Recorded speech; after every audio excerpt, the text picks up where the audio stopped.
Hi friends, welcome to ఆరుషివంగా. వైకుంఠ ఏకాదశి సందర్భంగా మేము గుడికి వెళ్తున్నామండి. హాయ్ దోస్తులు, నేను గుడికి వెళ్తున్నా మా అత్తాలతోటి. నన్ను నడిపించుకుంటూ ఎట్లా తీసుకెళ్తారో చూడండి. నేను నడవను అంటే నీకు కథ చెప్తాను రావే అనుకుంటూ మా పెద్దత్త తీసుకెళ్తుంది. ఇక పాపం అని మా చిన్నత్త ఎత్తుకుంది నన్ను. కథ చెప్తా అన్నది మా పెద్దత్త, తప్పుడు లేదు, అసలు చెప్తానే లేదు మా పెద్దత్త. ఆటోలో తీసుకెళ్తున్నారు, చాలా దూరం అనుకుంటా గుడి. సరేలే అత్త, బోర్ కొట్టకుండా కథ చెప్తా అన్నావు కదా, కథ చెప్పు. ఆరుషి, నీకు కథ చెప్పాలా అమ్మా? సరే, మనం గుడికి వెళ్తున్నాం కాబట్టి వైకుంఠ ఏకాదశి అని కథ చెప్తా నీకు. అత్త, గుడికి వచ్చేసాం కదా, కథ చెప్పిగా. కథ వినుకుంటూ నేను దేవుణ్ణి మొక్కుతా. సరే ఆరుషి, చెప్తాను విను. ప్రతి నెల 2 సార్లు వచ్చిన ఏకాదశి రోజున ఉపవాసం ఉంటూ దైవనామాలతో గడుపుతాం మనమందరం. హిందూ పురాణాల ఆధారంగా చేసుకుంటే దేవుళ్ళందరిలోకి మహావిష్ణువే ప్రథముడు. ఈరోజు మహావిష్ణువు గరుడ వాహనుడై 3 కోట్ల దేవతలతో భూలోకానికి దిగివచ్చి భక్తులకి దర్శనమిస్తాడు. కనుక దీనికి ముక్కోటి ఏకాదశి అనే పేరు వచ్చింది. ఒక్క ఏకాదశి 3 కోట్ల ఏకాదశులతో సమానమైన పవిత్రతను సంతరించుకున్నందువల్ల దీన్ని ముక్కోటి ఏకాదశి అంటారు. అర్థమవుతుందా ఆరుషి? అర్థమవుతుందత్త. చిన్నత్త ఎటుపోయింది?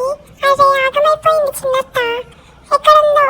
నేను కథలో మునిగిపోయా. ఇంతలో మా అత్త వాళ్ళు, అమ్మ వాళ్ళు ఎక్కడ తప్పిపోయారు?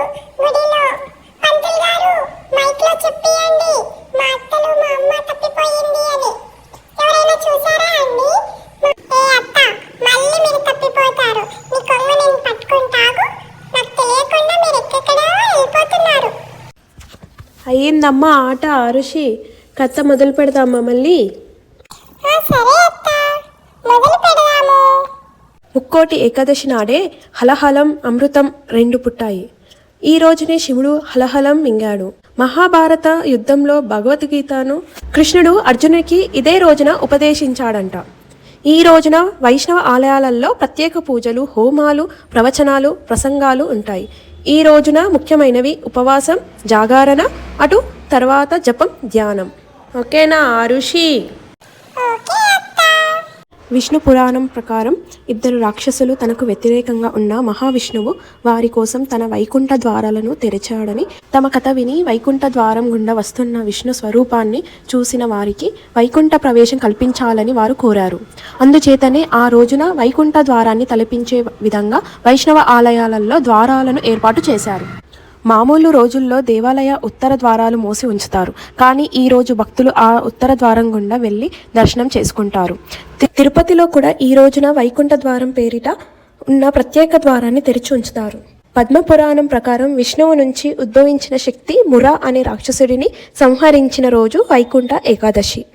మురా అనే రాక్షసుడిని ఆగడాలు భరించలేక దేవతలు విష్ణువుని శరణు వేడగా ఆయన వాడితో తలపడి వాడిని సంహరించేందుకు ప్రత్యేక అస్త్రం కావాలని గ్రహించి బదరికా ఆశ్రమంలోని హైమవతి గుహలోకి ప్రవేశించాడు.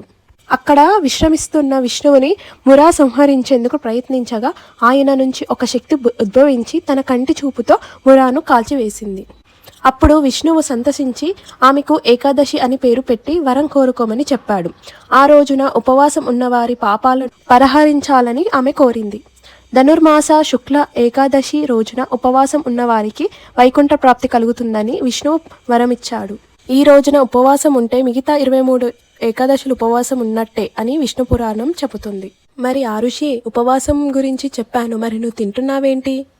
అత్త, అది మనం పొద్దున్నే వచ్చాం కదా, మరి నేను చిన్న పిల్లని కదా, నా చిన్ని బొజ్జ కాకలేస్తుంది కదా, అందుకే కొంచెం తింటున్నాను. కథ నచ్చిందా ఆరుషి? నేను చెప్పిన కథ అర్థమైందా ఆరుషి? ఎలా ఉంది? ఓ, నాకు చాలా బాగా అర్థమైంది అత్త. కథ చాలా బాగుంది. అందుకేనా గుడికి చాలా మంది వచ్చారు. ఫ్రెండ్స్, మా అత్త చెప్పిన కథ మీకు నచ్చిందా ఫ్రెండ్స్? నాకు బాగా నచ్చింది. ఆరుషికి ఆవుల దగ్గరికి వెళ్ళాలనిపిస్తుంది, కానీ భయపడుతుంది.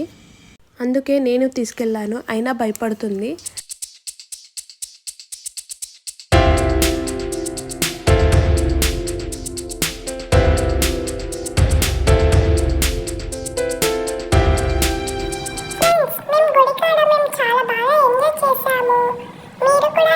చేశారనుకుంటున్నాను. ఆరుషి కథ విని నేను దేవుని దగ్గరే ఉంటా, ఈరోజు మొత్తం గుడిలోనే ఉంటా అని ఇంటికి రాదంట. నేను బలవంతంగా తీసుకెళ్తుంటే అక్కడ ఇక్కడ ఆగి ఆగి వస్తుంది, అస్సలు రానని ముందుకేస్తుంది. భక్తి మధ్యలో రావచ్చు, మరి ఇంత ఆగనమా? చూడండి ఫ్రెండ్స్, ఆరుషి రానంటుంది, ఇటు మా అక్కనేమో బండి మీద వెళ్ళిపోతుంది మమ్మల్ని మధ్యలో వదిలిపెట్టి.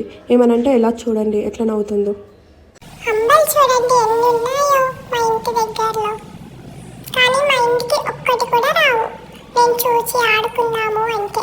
ఫ్రెండ్స్, మీకు మా అత్త చెప్పిన కథ నచ్చిందా? మీకు నచ్చితే ఒక లైక్ చేయండి ఫ్రెండ్స్. ఇంటికి వచ్చేసా. మా అత్త చెప్పిన కథ నేను అర్జెంటుగా మా నాన్నకి చెప్పాలి, ముగ్గురికి చెప్పాలి, ఆ ముగ్గురు ఇంకొక ముగ్గురికి చెప్తారు. ఇలా అందరు కథ తెలుసుకుంటే చాలా బాగుంటుంది కదా ఫ్రెండ్స్.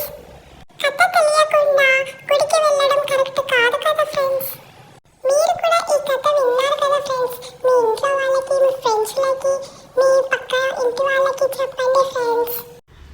మీకు ఈ వీడియో కనుక నచ్చినట్లయితే ప్లీజ్ షేర్ చేయండి, లైక్ చేయండి, కామెంట్ చేయండి, ప్లీజ్ సబ్స్క్రైబ్ చేయండి, సపోర్ట్ మీ. దోస్తులు, ఈ వీడియో కట్ చేసే ముందు ఒక లైక్ చేయండి. ఈ కథ మీకు బాగా అర్థమైందని అనుకుంటాను. ప్లీజ్ సబ్స్క్రైబ్ చేయండి, షేర్ చేయండి. Bye bye.